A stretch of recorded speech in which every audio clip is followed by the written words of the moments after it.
감사한 내용을 나눌 텐데요. 먼저 40일 특세 한 주 동안 하나님이 정말 신기한 은혜를 주신 것 같아요. 이번 아시는 것처럼 제가 선정한 강사가 아니라 우리 성도님들이 선정한 강사라서 두 분이 오셨는데, 한 분은 우리 집사님의 동생이 왔어요. 개척 7개월 차에 초보 담임 목사님이 오셨고, 또 한 분은 집사님의 친구가 오셨어요. 부목사님인데 오셨어요. 제가 강사를 선정했다면 도저히 올 수 없는 분들이죠. 그렇지만 하나님께서 보내셔서 우리에게 꼭 필요한 메시지를 주셨어요. 첫 번째 오셨던 목사님이 처음에 정체성에 대해서 딱 얘기하더라고요. 근데 그분의 교회 이름이 드림이 교회예요. 드림이 교회. 우리 이번에 축제 이름이 뭐죠? 드림 40일 기도 축제인데 드림이 교회. 신기하죠? 드림이 교회를 보내셔서 정체성에 대해서 얘기하고, 우리는 섬김으로 내가 신앙생활을 살고 또 다른 불사르고 다른 사람을 살리는 진정한 그런 이제 기독교인 삶을 살아야 된다고 얘기를 했어요. 그리고 두 번째 오신 목사님은 이게 쭉 들어보니까요, 첫날은 성부 하나님에 대해서 창조, 둘째 날은 성자 예수님의 사랑에 대해서, 셋째 날은 성령 하나님께서 마음에 소원을 두고 행하시는 이야기를 하면서 들을 때, 야, 저분들이 저걸 알고 있는지 모르지만 하나님이 우리한테 균형 있게 딱 맞는 메시지를 주고 있구나. 주님이 하셨습니다. 그래서 이제 내일부터 또 기대가 돼요. 내일은요, 집사님이 오십니다. 새벽에 집사님이 설교하기는 처음입니다. 장로님들 해봤지만. 그런데 우리 장로님 한 분이 추천했어요. 확실하다고 추천한 거예요. 그래서 하나님이 하실 일이 기대가 돼요. 우리 그동안 나오다 못 나오신 분들 다시 시작하세요. 주님이 어떻게 일하실지 몰라요. 오병이어라는 건 우리가 볼 때 굉장히 우습게 보이는 거예요. 오병이어 뿐입니다. 보잘것없습니다. 근데 주님이 그걸 통하여 일하시는 거예요. 이번에 우리 강사님 통해 일하실 주님을 기대하시고 나오시기 바랍니다. 여러 가지 면으로 수고하고 섬긴 분들에게 감사를 드립니다. 두 번째로는요, 어르신 척사대가 있었어요. 자, 윷놀이는 남녀노소 상관없이 모두가 행복해하는 것 같아요. 90 넘으신 어르신들, 몸이 불편한 어르신들도 너무너무 신나게 하시는 걸 보면서 제가 다 행복하더라고요. 저분들이 저렇게 행복해하는 모습 보면서 1년에 한 10번은 했으면 좋겠다, 그런 생각이 들었어요. 상품을 받고 또 즐거워하시는 모습을 보면서 너무 감사했습니다. 수고하고 섬겨주신 분들에게 감사를 드립니다. 마지막 세 번째로는 하나님께서 이번에 저는 그렇게 많이 힘들지 않은데도 계속해서 위로하는 일들을 하시더라고요. 특별히 한 집사님의 카톡 메시지를 소개하려고 그래요. 얼마나 큰 위로가 되는지 몰라요. 담임 목사에게 최고 위로가 되는 내용이에요. 한번 들어보세요. 목사님, 안녕하세요. 제가 올해 1월에 부서를 휴대폰 사업부에서 자동차 전장 사업부로 옮기면서 베트남 해외 출장이 자주 가게 되었습니다. 부서 옮기는 과정에서 해외 출장이 자주 있을 것 같아 고민이 되고, 기도하는 가운데 하나님께서 어디에 있든 나와 함께 해주신다는 말씀을 해주셨습니다. 예배 때마다 들려지는 말씀도 창세기 본문 속에서 우리에게 찾아오시고 함께 하겠다고 말씀해 주시는 부분들이 더욱 저에게 하시는 말씀으로 다가왔습니다. 잦은 해외 출장으로 고등부 사역도 잘 못하게 하시고 가족과도 떨어지면서 힘들지만 당장 이해 안 되더라도 인도하심 따라 순종하며 가도록 해야 될 것 같습니다. 그리고 작년 크리스마스에 송정미 사모님 콘서트를 갔을 때 목사님께서 강추하신 요한계시록 뮤지컬을 홍보했었고 기회 되면 봐야겠다고 생각했습니다. 그런데 예배 때 목사님께서 강추하시는 얘기를 듣고 바로 예매해서 아이들과 보고 왔습니다. 이 뮤지컬 통해서도 저는 저와 함께 하시고 인도하시는 파라클레토스 성령님을 더욱 의지하며 나아가게 되었습니다. 감사합니다. 목사님, 건강 잘 챙기시고 특세 가운데 은혜가 넘치길 기도하겠습니다. 이게 왜 목사한테 위로가 될까요? 주일 선포되는 메시지로 힘을 얻을 뿐만 아니라 담임 목사가 강추한다고 막 바로 실천해서 거기서 은혜를 누리고 힘을 얻는, 이게 최고의 목회 아니겠어요? 많은 분들이 주어진 많은 것들을 누리지 못해서 정말 영적으로 가난한 삶을 살지만, 이분은 주어지는 메시지와 목사의 말을 통해 하나님이 주고자 하시는 풍성함을 다 누린다는 사실이 목회할 만하게 하더라고요. 너무너무 감사했어요. 근데 이분만 아니에요. 제가 성맥을 해보니까 어떤 부부는요, 이분 매주일마다 본인의 사업에 관한 말씀을 매주일 준다고 생각했다는 거예요. 아내는 매주일 딸에 관한 말씀을 준다고 생각했대요. 이게 하나님 일하시는 거죠. 목사는 이 한 내용을 이야기하지만 성령님께서 각자에게 필요를 따라 깨닫게 하시고 말씀하시는 줄로 믿습니다. 그러니까 이 좋은 교회에서 은혜 받지 못한다는 것은 상당히 문제가 있는 거예요. 그리고 지금 하나님께서 40일 특세를 우리 교회에 허락하셨잖아요. 여러분 손해보지 마시고 꼭 나오시기 바랍니다. 자, 오늘 제목을 한번 보겠습니다. 오늘 제목이 뭡니까? 스스로 있는 자예요. 이 스스로 있는 자 많이 들어봤어요, 그죠? 그리고 나름대로 해석도 해보지만 어려운 거죠. 오늘 여러분이 잘 정리가 됐으면 좋겠어요. 어제 우리 성맥에서 중간사 강의를 했습니다. 그러니까 1년 끝나고 나면 2학기가 끝나고 3학기 신약을 들어가기 전에 중간사 강의를 해요. 중간사가 뭔지 아시나요? 말라기 이후에 예수님이 오실 때까지 자그마치 400년 동안 침묵 기간이 있어요. 그 기간에 하나님이 예수님이 오셔서 이제 구원 사역을 펼치고 바울이 복음을 전하기에 가장 알맞은 인프라를 구축하거든요. 그것을 가르치는 게 중간사인데 그거를 쭉 나눴어요. 그런데 이 400년간의 침묵 그 시대뿐만 아니라 또 하나의 몇백 년의 간격이 있는 게 있어요. 그게 뭘까요? 창세기와 출애굽기 사이가 몇백 년의 간격이 있어요. 우리가 지난주 봤던 것처럼 이제 야곱의 가족들이 애굽을 갔는데 출애굽기에서 뭐예요? 이제 애굽을 나올 정도가 됐기 때문에 200만이 된 거예요. 그러니까 몇백 년이 지난 다음에 되어진 일인데, 문제는 그 중간사 400년 기간이나 이 창세기와 출애굽 사이에 200년 내지 300년 되는 기간 동안 하나님은 뭐 하셨냐는 거예요. 우리들이 신앙생활하면서 막 너무 어렵고 힘들 때마다 하나님 뭐 하시냐, 하나님이 살아계시다면 나를 이렇게 힘들게 하면 안 되지, 왜 믿는 가정에 이런 고통이 끝나지 않고 계속되냐, 이게 우리의 숙제잖아요. 근데 오늘 본문은 그 가운데서도 하나님은 여전히 신실하게 일하고 있다는 것을 말씀하는 거예요. 스스로 있는 자라고 자신의 이름을 가르쳐주신 하나님 뭐예요? 내가 언제나 변함없이 너희들과 함께 있었고 나는 살아있는 존재고 개인적으로 한 사람 한 사람을 돌보는 존재라고 말씀하고 있는 거예요. 자, 그것을 한번 구체적으로 한번 보도록 하겠습니다. 자, 이제 오늘 우리가 본문 이전에 배경을 볼 텐데요. 1장을 보세요. 1장에 보시면 하나님께서 이스라엘을 어떻게 보호하시고 인도하셨는가가 나와 있어요. 자, 1장 7절을 볼까요? 1장 7절 시작. 이스라엘 자손은 생육하고 불어나 번성하고 매우 강하여 온 땅에 가득하게 되었더라. 누가 하신 일이에요? 하나님이 하신 일.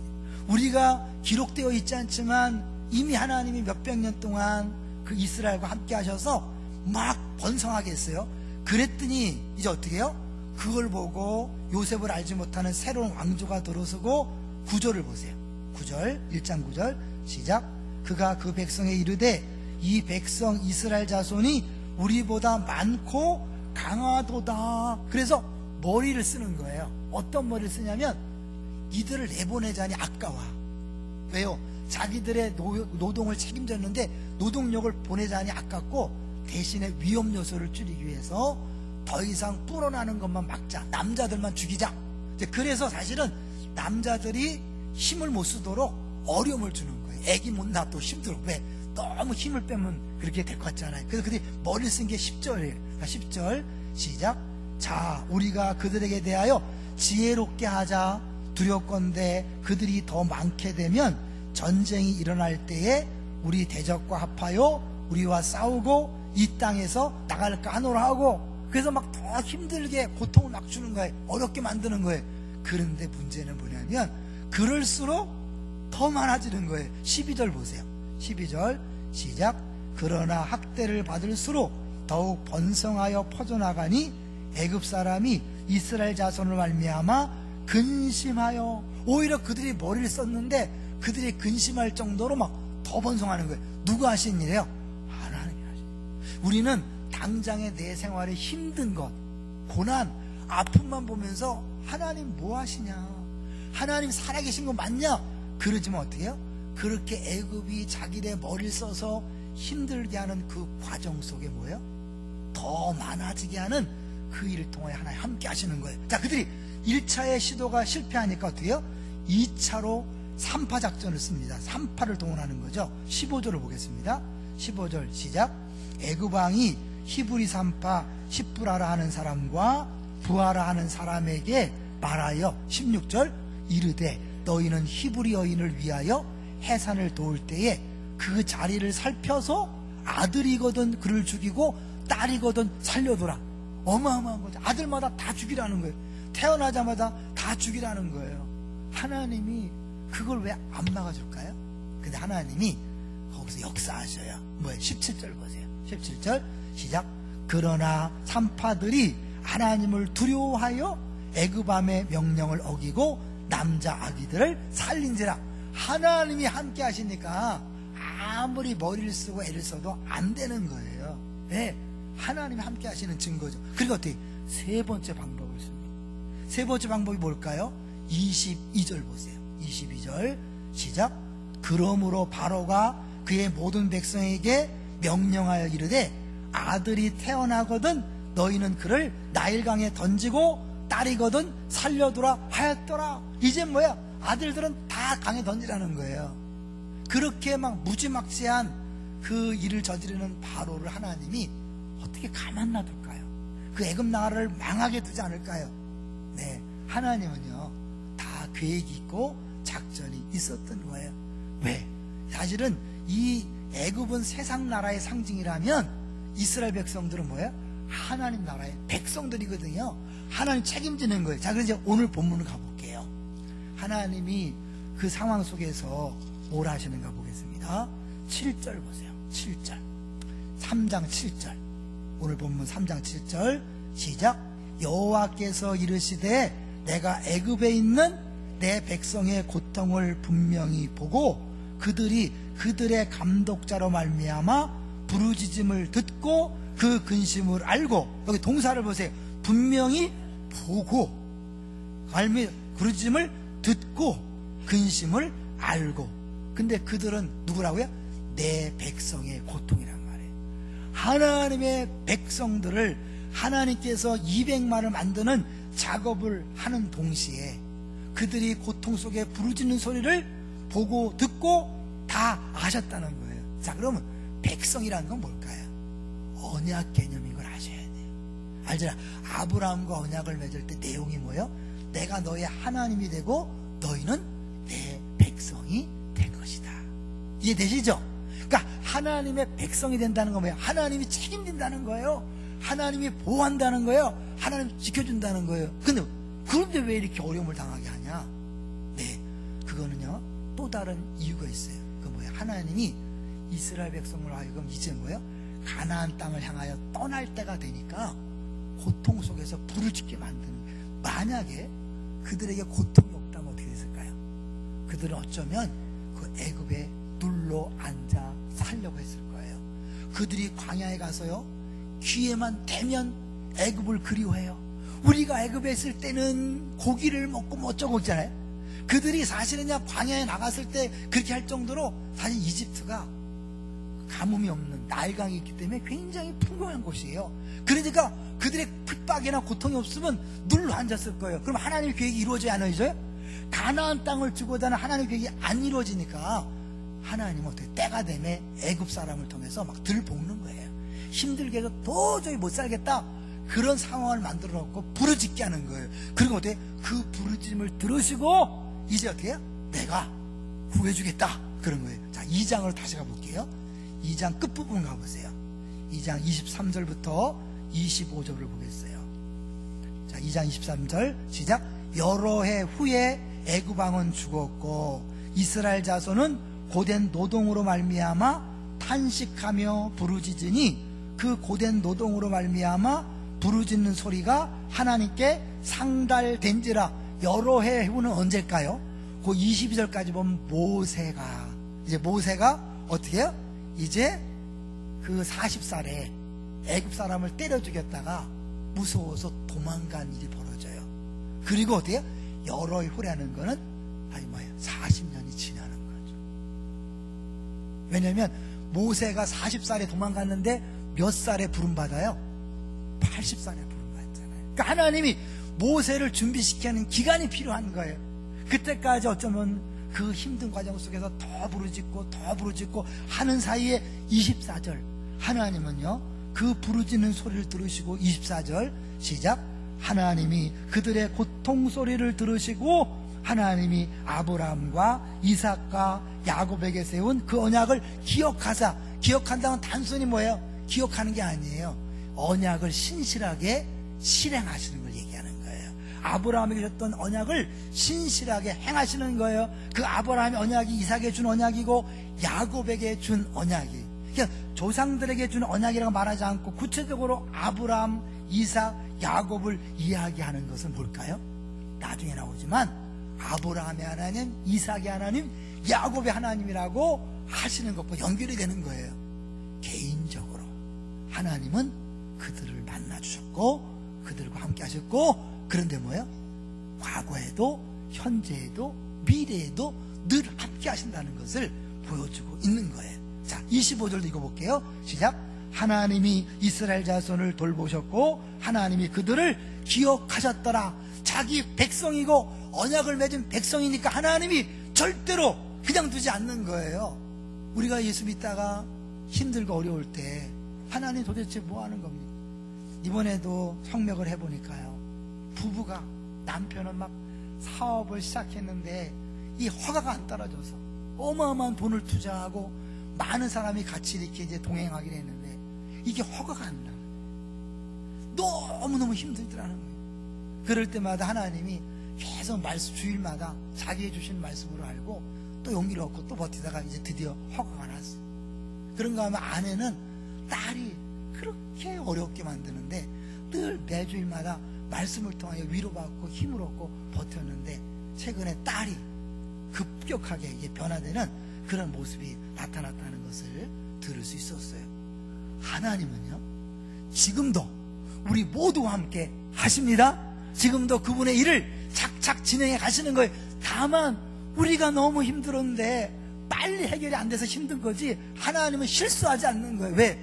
정확하게 모세를 애굽 왕국에서 40년, 그 다음에 어떻게 광야에서 40년 동안 훈련시킬 필요가 있기 때문에 그런 거예요. 자, 이제 드디어 모세를 한번 볼게요.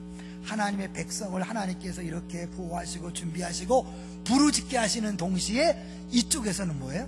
모세를 하나님이 이제 태어나게 하시고 이렇게 훈련시키는 일을 하는 거예요. 오늘 본문 읽기 전에 3장 1절을 보겠습니다. 3장 1절 시작.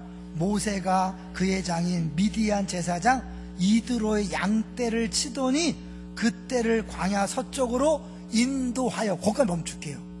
양떼를 광야 서쪽으로 인도하여. 요 말과 우리가 읽었던 본문을 한번 보도록 하겠습니다. 이제 이 모세에게 왜 그런 가정이 필요했냐? 10절을 보세요. 3장 10절 시작. 이제 내가 너를 바로에게 보내어 너에게 내 백성 이스라엘 자손을 애굽에서 인도하여 내게 하리라. 사실 이 모세를 40년 동안 광야에서 양떼를 인도하는 일을 하게 하심으로 양떼와 같은 그 이스라엘 백성을 40년 동안 광야에서 인도할 리더로 세워가는 거예요. 여러분 아시겠지만 이스라엘 백성들이요, 순했습니까? 좀 악했습니까? 악했어요. 기회만 되면 불평하고 원망하고 욕하고 대들고, 우리는 다 양 같아서 각기 제 길로 갔거늘 이사야인 것처럼 이스라엘 백성이 하나님이 그렇게 기적을 보여줘도 계속 불평해요. 우리랑 똑같죠? 하나님이 좋은 40일 특세를 줬는데 뒤에서 뭐야? 왜 이런 걸 해갖고 피곤하게 만드는 거야? 우리의 모습과 똑같죠? 결국 그런 어디 나가도 양떼는 다 그렇기 때문에 하나님이 광야에서 그 불평 원망을 계속하는 이스라엘 백성을 인도할 책임자를 만들기 위해서 주님께서 그를 광야로 보낸 거죠. 그래서요, 한 신학자가, 이 찰스 스윈들이라는 그 신학자가 이런 말을 했어요. 하나님이 택한 사람들이라는 책에 보면 모세가 광야 40년 생활은 광야 대학이고 자기 발견 학교라고 얘기했고 4가지를 훈련시켰다는 거예요. 첫 번째 뭐냐면 무명됨의 학위와 훈련이다. 나를 알아주는 사람이 아무도 없다는 것. 그래서 광야에서 내가 대단한 것이 아니라 하나님의 위대한 것을 깨달아가는 기회로 40년을 쓰신 거예요. 두 번째는 뭐예요? 기다림의 학위와 훈련이에요. 이전에 백성들을 해방시키기 위해서 자기 생각으로 애굽 사람을 때려 죽였잖아요. 하나님 때가 아니거든요. 하나님은 정확하게 아브라함과 약속한 것처럼 430년 후에 이스라엘 백성을 인도해내야 되는데 이 모세가 급한 마음에 40년 전에 때려 눕힌 거예요. 아니야, 그때는 아니라니까요. 하나님의 때를 기다리는 훈련을 하게 된 거예요. 세 번째는 고독과 침묵의 하기 위한 훈련이에요. 자기를 반성하고 하나님 생각하는 배는 거죠.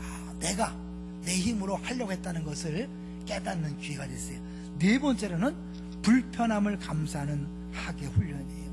애굽 왕궁에서 호요식하면서 부족함이 없이 살던 모세가 광야 40년 동안 힘들지 않겠어요? 근데 광야 40년 동안 양떼를 지키면서 그는 광야 생활에 익숙해지는 거예요. 하나님은 애굽 왕국 40년에서 세상적인 리더십을 완벽하게 준비시킵니다.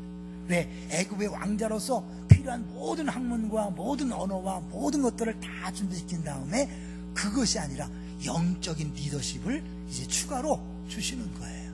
그래서 이 세상적 리더십과 영적인 리더십을 가지고 이스라엘 백성들을 40년 인도할 계획을 세우는 거예요. 또 올라온 것은요, 재미난 게 뭐냐면 2장 1절에 보면 모세의 출생 이야기를 하면서 레위 자손이 레위 여자에게 가서 결혼했다 그래요. 그러니까 뭐예요? 이 모세는 레위 여자의 아들이에요. 그런데 나중에 누구의 아들이 되죠? 애굽의 공주의 아들이 된단 말이에요. 그러니까 뭐예요? 영적으로는 사실은 이 자기 친어머니 이브린의 어머니 그 아들로 자라고, 이 육적으로는 뭐예요? 애굽의 바로의 딸의 아들로 자라면서 이 두 가지를 이미 처음부터 균형 있게 배워가는 거예요. 하나님은 이미 40년 동안 그랬지만 실제적으로 광야에서 이스라엘 백성을 인도할 그 연습을 시켜서 그가 어떻게 변했냐면 민수를 가보세요. 자, 민수기 12장 가볼게요. 창세기, 출애굽기, 레위기, 민수기니까 어렵지 않아요. 레위기, 민수기 12장으로 가보겠습니다. 12장 3절 보세요. 여러분, 이 모세가 어떻게 변했나 보세요. 12장 3절 215쪽이에요. 구약성 215쪽 읽어볼게요. 시작. 이 사람 모세는 온유함이 지면의 모든 사람보다 더하더라. 그 내용이 왜 나왔나 보세요. 1절 2절을 보면 모세의 형과 누나까지도 모세한테 막 대들고 비난하고 원망해요. 가장 가까운 형과 누나까지도 비방하는 그런 상황 속에서 이 모세가 견뎌내요. 어떻게? 온유함이 가장 뛰어나다는 거. 어디서 배웠을까요? 광야 40년에서 그가 훈련받지 않으면 불가능한 거죠. 왜? 그는 40살에 애굽 사람을 쳐 죽인 다혈질 인간이었어요. 급한 성격이었어요. 불의를 참지 못하는 사람이었어요. 그런데 그가 어떻게 온유함이 하나님이 인정할 정도로 최고가 됐을까요? 40년 동안 철저히 훈련받은 그 하나님이 우리도 지금 훈련하고 계신 줄로 믿습니다. 여러분, 하나님이요, 하나님의 수준에 오를 때까지 여러분을 계속 갈고 닦습니다. 버티지 말고 빨리 변화되셔야 돼요. 자, 7절 한번 볼까요? 같이 12장 7절 계속 볼게요. 12장 7절 시작. 내 종 모세와는 그렇지 아니하니 그는 내 온 집에 충성함이라. 하나님과 광야에서 깊은 대화를 계속 나눴기 때문에 이제 그는 이제 하나님과 아주 충성된 사람으로서 인정받았던 것을 볼 수 있죠. 그래서요, 이거를 무디라는 목사님이 재밌게 표현을 했어요. 모세를 세 단계, 일생의 세 단계, 전반기 40년, 중간기 40년, 후반기 40년을 이렇게 나눈 거예요. 첫 번째 40년, 애굽 왕궁에서 잘 교육받았을 때는 he was somebody, 뭔가 대단한 사람, 자기 자신이 대단한 사람으로 착각한 시대가 somebody야. 그 다음에 광야에 40년 동안 다 그 물이 빠지는, 그래서 뭐야? 아무것도 아닌 존재로 바뀌는 nobody. 그럼 마지막 40년 하나님 쓰임받을 때 뭘까요? 이 무디 목사님이 God's body, 하나님의 몸이 됐대. God's body. 그러니까 somebody에서 nobody로, nobody에서 God's body. 영어를 하고 난리야 뭐 이러지만 죄송하세요. 그러나 이제 혹시 젊은 분들에게는 쏙쏙 들어오라고 그렇게 말씀을 드리는 거예요. 하나님이요, 이 모세를 쓰시기 위해서 자그마치 80년을 투자하는 겁니다. 근데요, 이 80년은 사실은 왜 필요했냐면 하나님께서 마음껏 그를 쓸 수 있기 위해서 필요한 기간이었어요. 자, 그러면 이제 드디어 하나님 모세를 부르는 장면을 한번 보겠습니다. 이게 굉장히 중요해요. 오늘 우리가 하나님께서 이 모세에게 나타난 이 장면과 자신의 어떤 존재라고 가르치는 그 내용이 연결되는 거예요. 그러니까 이름이 뭡니까? 그랬을 때 난 스스로 있는 자다 라고 말한 것과 그를 부르는 장면이 매칭이 되는, 연결이 되는 거죠. 1절, 3장 1절을 볼게요. 다시요. 3장 1절에 보니까 양떼를 이렇게 지키고 호렙에 이르는데 2절을 보겠습니다. 2절 같이 읽겠습니다. 3장 2절 시작.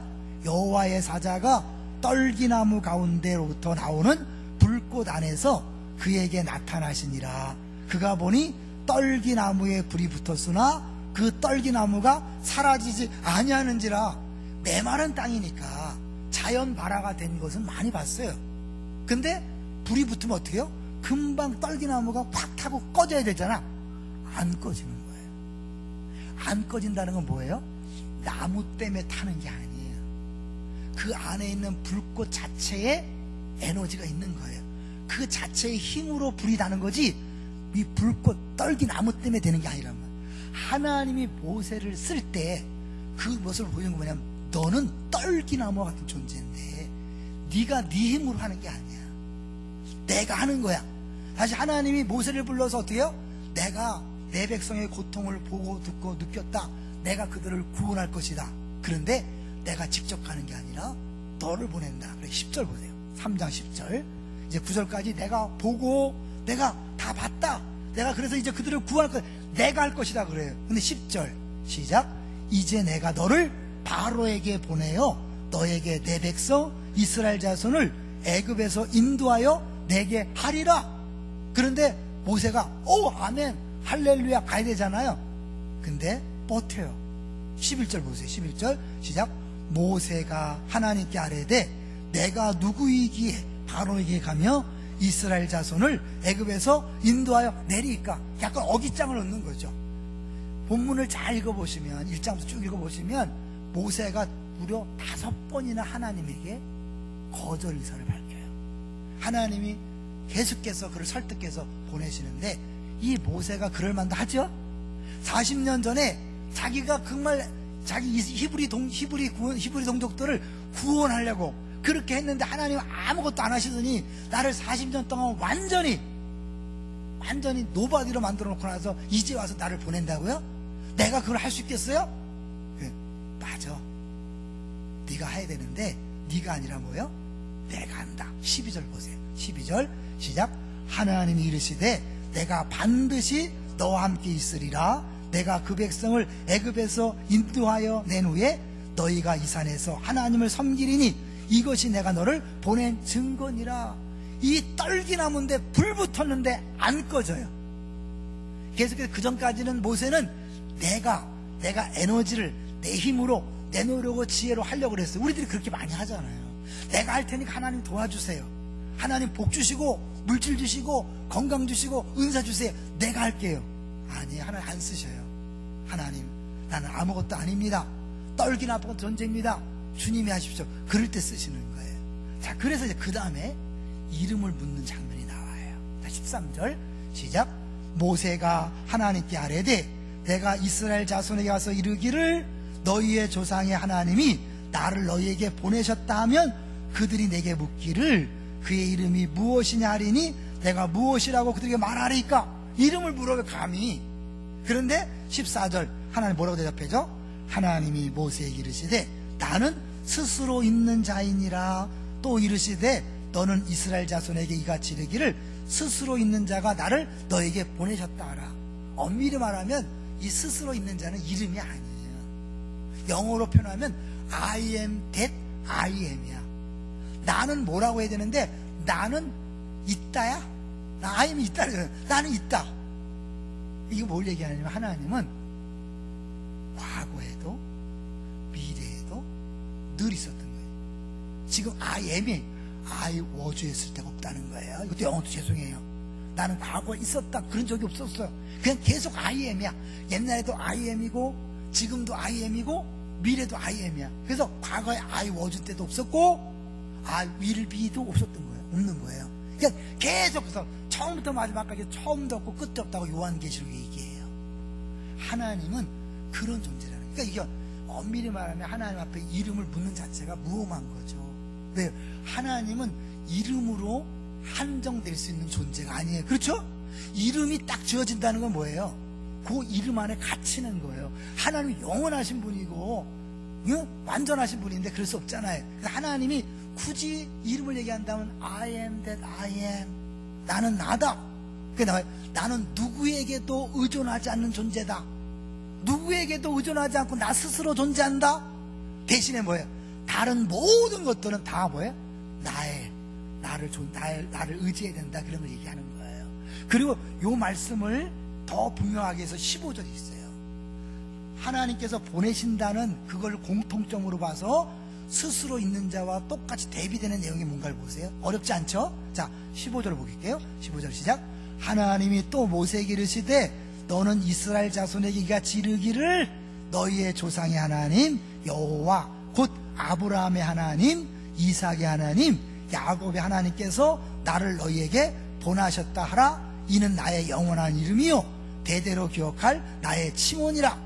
말하면 즉 굳이 이름을 댄다면 아브라함의 하나님, 이삭의 하나님, 야곱의 하나님이라는 거죠. 그러면 아브라함 하나님, 이삭의 하나님, 야곱의 하나님, 좀 전에 얘기했던 것처럼 한 사람 한 사람 퍼슨을 개인적으로 하나님이 다 만나주시고 그를 통해 일하신 하나님. 뭉뚱그려서 조상의 하나님이 아니에요. 뭉뚱그려서 과거의 하나님이 아니에요. 그분은 영원 전부터 영원까지 살아계시기 때문에 아브라함과 계속해서 아브라함 사람이 뭐예요? 이삭, 야곱, 거기에 뭐예요? 김광희, 최만석 이렇게 가는 거예요. 아브라함의 하나님이 김광희 하나님이요 최만석의 하나님, 여러분의 하나님인 줄 믿습니다. 그럼 어떻게 그 하나님은 한 번 우리를 택하셨으면 뭐예요? 끝까지 우리를 통하여 원하시는 일들을 이루신다는 것을 보여주는 거예요. 근데 그렇게 하시는데 어떤 환경이나 어떤 사람이나 조건에 영향을 받지 않아. 갑자기 세계 정세가 막 바뀌었기 때문에 하나님이 약해지는 게 아니에요. 돈이 없어서 일 못하는 게 아니에요. 사람이 없어서 일 못하는 게 아니에요. 그건 뭔가 영향을 받는 존재고요. 하나님은 스스로 있다는 건 뭐예요? 나는 돈이나 사람이나 환경이나 조건의 시간, 환경에 영향을 받지 않는 스스로 있는 존재야. 내가 원하는 걸 내가 다 하는 존재야. 할렐루야. 그 하나님이 너와 함께 한다는 거예요. 그래서 떨기나무 불 가운데 온 거예요. 모세에게 빡빡히 왜 너는 떨기나무 같이 아무 쓸모없는 존재야. 노바디야. 그래 네가 하는 게 아니라 너를 보낸 내가 너와 함께 떨기나무와 너 같은 너에게 함께 하나님이 내가 불꽃으로 가는 거예요.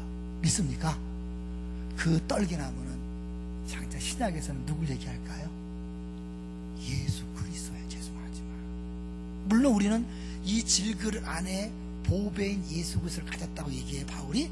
그런데 예수님이 십자가에 죽으시는 게 뭐예요? 그게 떨기나무예요. 떨기나무는 아무 가치가 없어요. 예수님이 오병이의 능력으로요 구원한 게 아니에요. 그건 하나님이 너희는 어떤 분인가를 보여준 거죠. 그분이 구원사가 그냥 죽었어. 그 죽은 거예요. 끝이에요. 너부터 구원해라. 죽은 거예요. 오병이요. 아무 가치도 없는 거예요. 오병이요 뿐입니다. 이걸로 누구 코에 붙입니까? 아무 소용이 없는 무력한 거예요. 노바디에 범프 딸기나무 같은 거예요. 십자가 그렇다니까요? 그럼 누가 하신 거예요? 하나님이 친히 그 십자가를 통하여 모든 인류의 죄를 해결하시고 그를 부활시킴으로 전 인류를 구원한 줄로 믿습니다. 그러니까 우리도 주의를 할 때 내가 뭘 하는 게 아니에요. 하나님이 능력을 주시고 돈을 주고 내가 하는 게 아니에요. 하나님이 하시는 거예요. 내 안에 계신 하나님이 하시는 거예요. 할렐루야. 그러니까 뭐야, 돈 없다 걱정할 필요 없어요. 사람이 없다 걱정할 필요 없다니까요. 하나님이 하시니까요. 이거를 더 보여주는 게 뭐냐면 모세를 80세에 불렀어요. 시편 90편에 보면 모세가 이런 고백을 해요. 인생은 70이요 강건하면 80이라도 그 자랑은 뭐예요? 수고와 슬픔. 인생이 기껏해 80년 사는데 몇 살에 불렀어요? 80세에 불렀어요. 이미 죽은 나이에 부른 거예요. 더 이상 네가 사는 게 아니다. 내가 하는 것이다. 아브라함과 사라가 아기 못 날 때를 기다려서 완전히 끝났을 때 애를 줬기 때문에 죽은 몸에서 살아났다. 그냥 아기 낳았다. 똑같은 거예요. 내가 그리스도와 함께 십자가에 못 박혔나니 그런즉 이제는 뭐예요? 내가 산 것이 아니요 오직 내 안에 그리스도께서 사신 것이라. 자꾸 잊어버려요. 내가 한다고 생각해요. 그러니까 어떻게 해요? 내가 더 많이 가져야 되고 더 높아져야 되고 사람들을 끌어모아야 되고 돈을 더 많이 벌어야 된다 생각해요. 좋은 직장에 가고 1등을 해야 된다 생각해요. 아니에요. 그걸로 하는 게 아니에요. 내 안에 그리스도 성령님으로 오신 그분이 다 소멸되지 않는 불꽃으로 일하시는 거예요. 엄밀히 말하면 사실은요, 불이 오면요 우리는 다 없어지게 돼 있어요. 그죠? 당연히 타죠. 근데 그게 안 탄다는 게 뭐예요? 하나님을 만나면 죄인은 죽게 되어 있어요. 죄인은 멸망하게 되어 있어요. 그래서 구약 백성들이 하나님 만나면 오 화로다 공고한 백성 난 죽었다. 불이 붙었는데 안 꺼진다는 거예요. 그 불이 떨기나무를 안 살라버려. 성육신하신 예수님이 하나님이시지만 사람 몸을 입고 왔기 때문에 사람이 봐도 안 죽는 거예요. 함께 있어도 안 죽는 거예요. 구약에서 상상할 수 없는 일이에요. 그분이 사람 몸을 입고 왔기 때문에, 그분이 이 안에 죽으시고 부활한 다음에 성령이 왔기 때문에 하나님이 내 안에 계시지만 이 더럽고 추한 떨기나무지만 떨기나무가 불살라지지 않는 거예요. 질그릇이 깨지지 않는 거예요. 그분이 내 안에서 온전히 일하시는 거예요. 그러니 걱정할 거 있어요? 없어요? 없어요. 하나님의 백성들은 하나님이 책임져 주십니다. 할렐루야. 하나님의 백성들은 하나님께서 역사하니까 우리 교회를 하나님께 책임져 주실 거예요. 동시에 우리 한 사람 한 사람을 모세처럼 준비시키고 있는 거예요. 우리 가정에서 우리 가정 전체를 주님이 하나님 백성으로서 인도해 가시는 과정 속에 고난이 올 수 있어요. 이유가 있어요. 우리 모르는 이유가 있어요. 그 안에 남편은 남편으로서, 아내는 아내로서, 자녀는 자녀로서의 하나님이 쓰실 일이 있기 때문에 그 개개인에게 하나님의 계획을 지금 쏟아붓고 있는 거예요. 이해 못하지만 실수하지 않는 하나님이 지금도 과거, 현재, 미래 늘 살아계시는 그 하나님이 한 사람 한 사람을 통하여 일하시는 거예요. 그래서 living person, 하나님이 스스로 있는 자, 아브라함의 하나님, 이삭의 하나님, 야곱의 하나님이라고 말하는 것은 살아있는 living 존재요. person을 한 사람 한 사람을 구체적으로 인도하시는, 모세를 인도한 것처럼 인도하셔서 쓰시는 그 하나님을 우리가 보여주는 거예요. 여러분 중에 가치 없는 사람은 아무도 없어요. 예수 안에서 하나님 백성이 되었고 자녀가 되었고 이제는 뭐예요? 가스바디가 되어서 한 사람 한 사람을 하나님 원하신 곳에 파송하여 여러분을 쓰시는 거예요. 구원자로 쓰시는 거예요. 모세를 불러서 구원자로 쓰신 하나님이 예수님께서 저를 파송한다는 것처럼, 내가 너희를 보낸다고 헌금시간마다 하는 것처럼 한 사람 한 사람이 가정의 구원자로 파송되는 거예요. 불신 시댁의 구원자로 파송된 거예요. 그 직장의 구원자로 파송된 거예요. 사업장의 구원자로 파송된 거예요.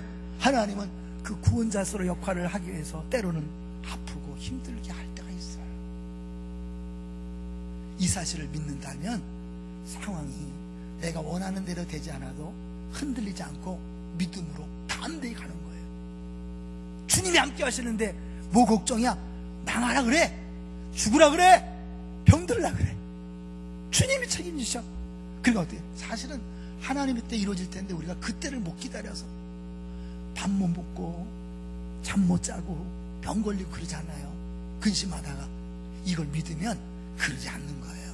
그냥 굶으면 굶는 대로, 아프면 아픈 대로, 안 되면 안 되는 대로 뭐예요? 뚜벅뚜벅 버티면서 한 걸음씩 가는 거죠. 자, 이제 마지막 사도행전 7장을 가볼게요. 이 부분에 대하여 스데반이 어떻게 해석했는가를 딱 나와 있어요, 여러분. 사도행전 7장에 이 스데반이 죽기 전에 이 설교를 하는데 이 부분을 이렇게 해석해요.